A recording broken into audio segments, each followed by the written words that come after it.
Hi kids, Mr. Galvan again. We're reading Bandit's Moon. This time we're in chapter 9. The Citizens of Bedbug. Here we go. I'd kept my bargain with Joaquin and suddenly felt as free as the wind.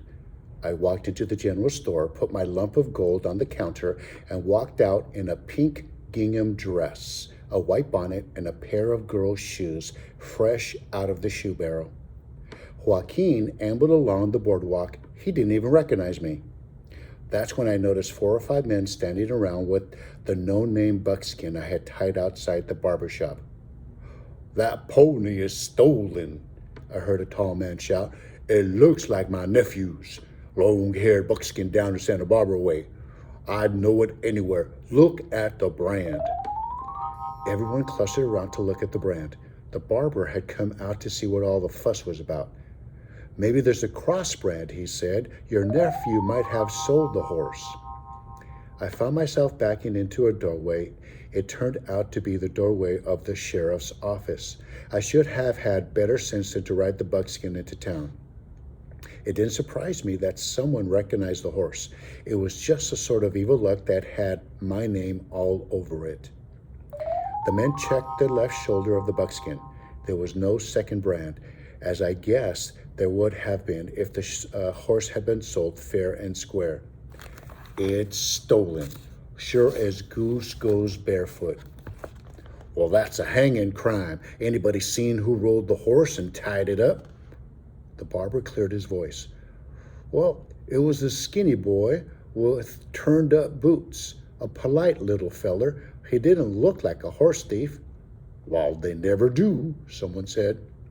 "Let's find him and string him up," someone else called out. "You're going to hang a boy? Man or boy, a horse thief is a horse thief."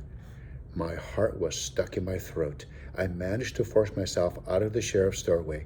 As I edged past the saloon next door, I glimpsed Joaquin inside gambling at a faro or some other squalid game.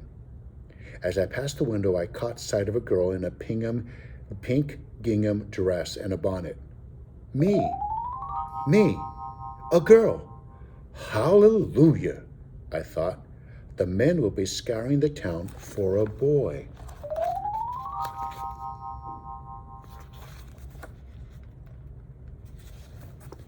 I was finally able to take a fresh breath. I began to walk slowly, chin up along the warped boardwalk toward the end of town and the scrubby trees.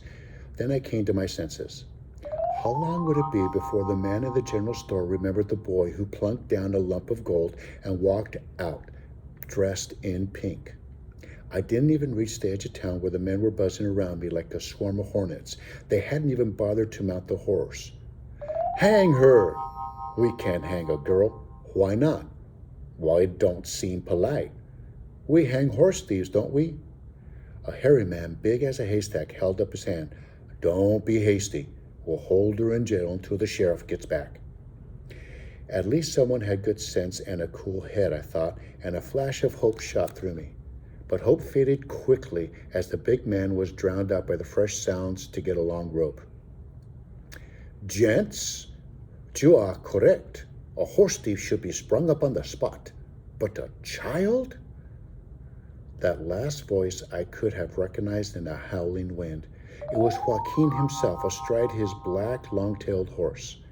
Top, hat, and all, he looked as stern as a judge.